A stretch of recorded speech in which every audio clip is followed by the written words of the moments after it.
Y este es el equipo del Sifón, claro que sí, este Boca que te ilusiona, este Boca que ha encontrado un rumbo, este Boca que ha encontrado una solidez importantísima. Este es el equipo del Sifón, de la mano también de su capitán, que empieza a mostrar un liderazgo importantísimo en Boca. Empieza a mostrar un liderazgo, pero por demás importante, que ya se viene viendo desde que llegó, pero que cada vez se nota muchísimo más que a Boca le ha cambiado el espíritu Leandro Paredes. ¿Y por qué digo eso? Porque le da el penal a Cavani, un tipo que necesitaba volver al gol, que si encontramos a Cavani en ese jugador que conocemos, que hemos visto en sus años en Europa, en su calidad en la selección uruguaya, si volvemos a recuperar a ese tipo, obviamente que nos va a dar muchísimo. Por eso Paredes, al darle el penal, habla mucho de su liderazgo, habla mucho de lo que le interesa al equipo a Paredes, y no el personalismo de ser él la figura y demás.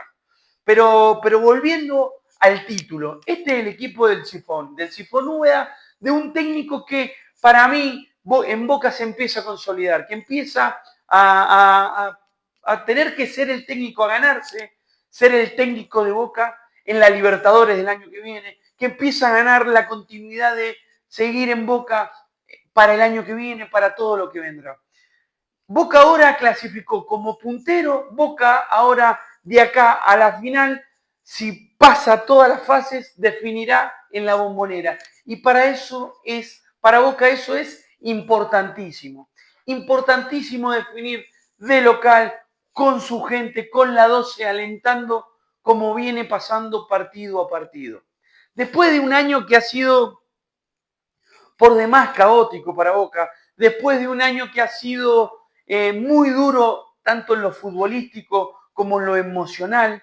No nos olvidemos de esa llave fatídica contra Alianza Lima, después de la salida de Gago y el papelón que hizo en aquel partido en el Monumental, para llegar a este momento en el que en el proceso tuvimos la pérdida de nuestro gran director técnico, un tipo que va a estar en la historia de Boca para toda la vida, como lo es Miguel Ángel Russo.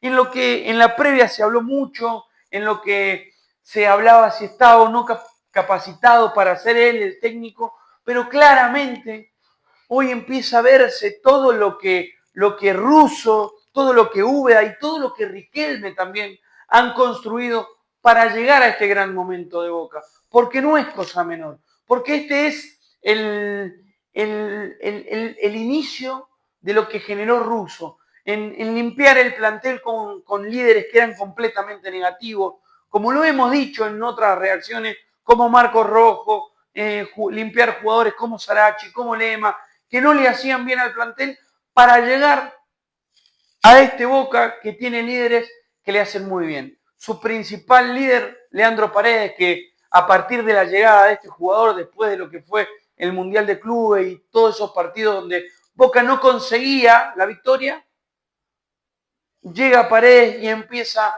a generar otra energía en Boca. Empieza a generar otra conexión entre los jugadores. Y eso también lo empezaron a mostrar los técnicos, que con la partida de Russo tuvimos que hacer un duelo, como dije yo, contra Belgrano, para después de ese partido despegar, para después de ese partido cerrar el duelo empezar a ir por el campeonato, empezar a pensar que Boca está para grandes cosas, que Boca tiene un equipo, que Boca tiene grandes referentes. Y llegamos a este partido después de un baile contundente contra River, después de ganar en Barraca Central, una cancha por demás difícil del fútbol argentino, porque sabemos también lo que es Barracas, de ir a jugar a Estudiantes, donde no todos los equipos que van y juegan, Boca fue y ganó, de ir y ganarle a River con un baile contundente como hacía mucho no se veía, a llegar a este último partido donde Boca ya está relajado porque sabe que la Libertadores el año que viene se juega, porque sabe que los jugadores empiezan a desenvolverse de otra manera. Y para entrar concretamente al análisis del partido en sí, en un primer tiempo donde parecía que el empate le sentaba bien a los dos. ¿Por qué? Porque con el empate Tigre clasificaba, porque con el empate Boca terminaba primero, entonces también de acuerdo a los demás resultados, Boca no le interesaba mucho porque sabíamos que, como dije recién, el empate le servía para terminar primero y clasificar toda la llave en la Bombonera. Pero en un primer tiempo donde Boca manejaba la pelota, donde por ahí Tigre, se achicaba y se agrupaba bien atrás y no le permitía entrar a Boca, más allá de que Boca controlaba la pelota, tocaba, donde había buen fútbol y donde por ahí por momentos se generaba un rombo en la cancha, en el medio campo, con Palacios como eje y conductor del equipo, con Paredes como líder del equipo y con Ander Herrera que le da un fútbol y le da una calidad tremenda y esa frescura que te imprime Milton Delgado, un jugador que para mí es de lo mejor que tiene Boca. Pero en un equipo donde primer tiempo parecía que formaba con un 4-3-3, con un Palacio como extremo, con un Changuito Ceballos por el otro lado y con un delantero centro como era Merentiel. La novedad era que entraba Herrera de titular, lo que no sabíamos con qué Herrera nos podíamos encontrar, si con ese Herrera que entra en los segundos tiempos y le da una frescura y le da un fútbol y le da un toque distinto a Boca, o si nos podíamos encontrar con el Herrera del Mundial de Clubes, el que seleccionaba y demás. Pero no, hoy Herrera mostró que la calidad que sigue teniendo, hoy Herrera mostró lo que venía mostrando estos últimos partidos, esencial en el triunfo contra Estudiantes, entrar contra River y empezar a tocar de otra manera entre todo el equipo. Entonces, hoy Herrera mostró eso. Y se agrupa muy bien y se entienden muy bien con Paredes, con Milton Delgado y con Palacio, que por ahí uno no termina de entender de qué juega Palacio, porque como decía recién, por ahí te aparecía de extremo, por ahí te aparecía como ese enganche número 10, pero juega Palacio, empieza a hacer cosas muy interesantes. Y con un Tigre que lo esperaba a Boca y que dejaba a sus dos delanteros Russo, que para mí un jugadorazo Russo, me parece muy interesante, con un físico que se nota que es un tipo muy fuerte, y con el otro delantero que Romero lo complicaba por momentos a Ayrton Costa, que complicaba la defensa de Boca, pero que la defensa de Boca tuvo un buen partido. Creo yo que en el primer tiempo, más que nada, la más clara la tuvo Tigre con ese remate de Julián, no me acuerdo del apellido, pero con ese remate que saca muy bien Marchesín, segundo partido consecutivo sin recibir goles. Esto es el arquero que necesita Boca, un arquero que no le hagan goles, un arquero que en las poquitas que le lleguen responda. Y hoy Marchesín respondió, cortando bien los centros y sacando ese remate en el primer tiempo que tuvo Tigre, donde no hubo mucho más. Boca intentaba llegar con algún centro, con alguna jugada, algún centro a buscapié, pero Boca no generaba tanto peligro como lo hemos visto en partidos anteriores. Pero por esto mismo, Boca ya tranquilo, el empate le servía a los dos, entonces nos vamos al entretiempo con eso. Párrafo aparte, para lo que es la transmisión. ESPN y TNT Sport es una vergüenza la definición de las cámaras. Googleemos partidos de fútbol para todos, de las últimos fútbol para todos, que estamos hablando 10 años atrás, y la definición era impresionante. Y hoy que pagamos, que tenemos que pagar, no se ve ni con claridad los jugadores. En un estadio que está de noche, porque cuando jugamos contra Estudiantes, de día no se veía directamente, no sabíamos quién jugaba. Pero un papelón en esto de la disputa entre el fútbol privado, en esto de que el fútbol para todo esto, no, con fútbol para todo veíamos el fútbol y lo veíamos espectacular. Dicho esto, vamos al segundo tiempo. Arrancaba el segundo tiempo y parecía un poquito similar a lo que era el primer tiempo. con hoy en Boca un párrafo para Figal, que entró muy bien, que por ahí a los hinchas nos genera mucha duda por lo que los partidos que ha tenido Figal, donde ya te sacaba de quicio con las estupideces, como pasó en el partido contra Benfica, contra Bayern, que lo terminan expulsando estúpidamente contra Benfica. Que venía de errores como lo de la Sudamericana, sin jugar mucho, entonces nos encontramos con ese Figal. Y ese Figal hoy dio muestra de que está en la sintonía de este equipo que sabe a lo que juega, de este equipo que empieza a mostrar la solidez que decía al principio. Entonces, muestra que es un gran recambio para cuando no está Di Lolo.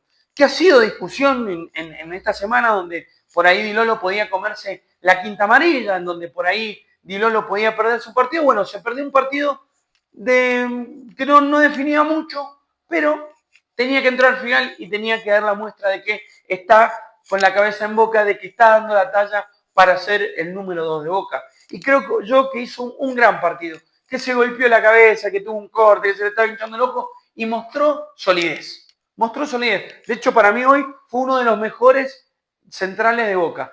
Ayrton Costa, independientemente de esto, que ahí voy a entrar, pero este tipo lo trajo Riquelme, este tipo lo trajo el Consejo de Fútbol, muy criticado, y que decían, no, que esto, que... Hoy Ayrton Costa es una pieza fundamental en Boca.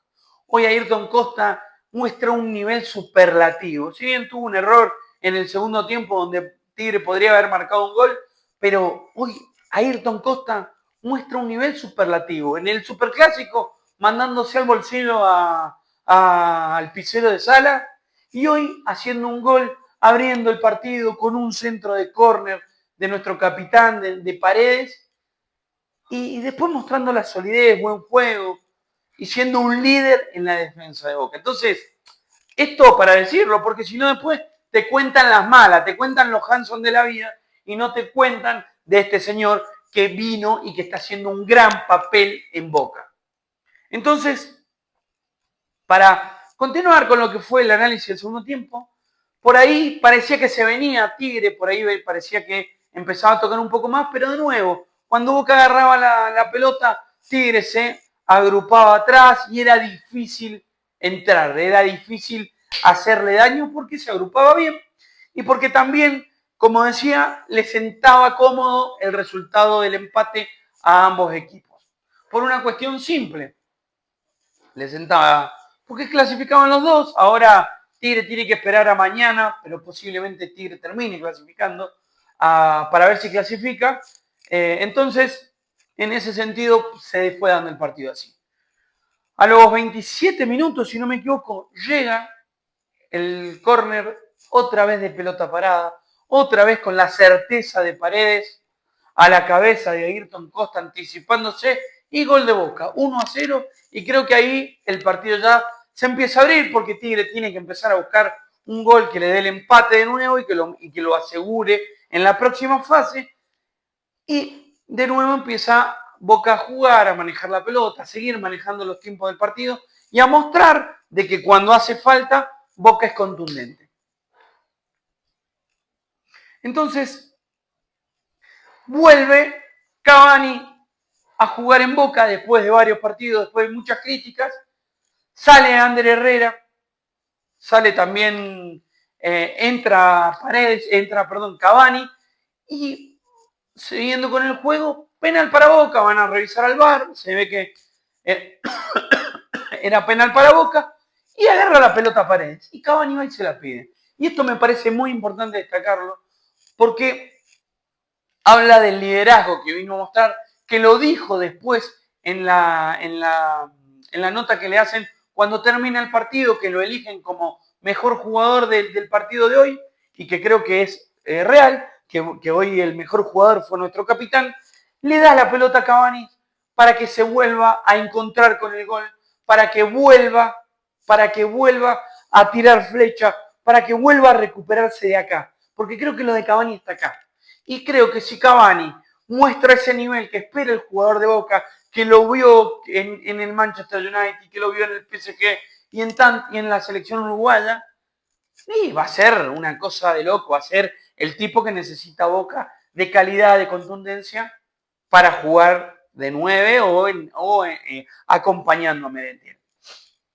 Entonces, en ese sentido, importantísimo lo que hace Paredes, importantísimo, pero por demás importantísimo, porque Paredes podría patear su penal, hacer el gol, pero no, el tipo prioriza el equipo y eso también habla de lo que está trabajando Uga, porque si no, estas cosas no pasan también. Por eso me parece importante destacarlo, por eso me parece importante mostrar la grandeza de Paredes para darle el penal a Cavani y que se encuentre con Nicolás. Y otra de las cosas lindas de estas últimas semanas, ayer o antes de ayer, Oasi en Boca, que dio un gran recital, poniendo al Diego de fondo, y eso lo voy a destacar. Después, la semana pasada, el verdadero dualipazo contra River, y baile completo.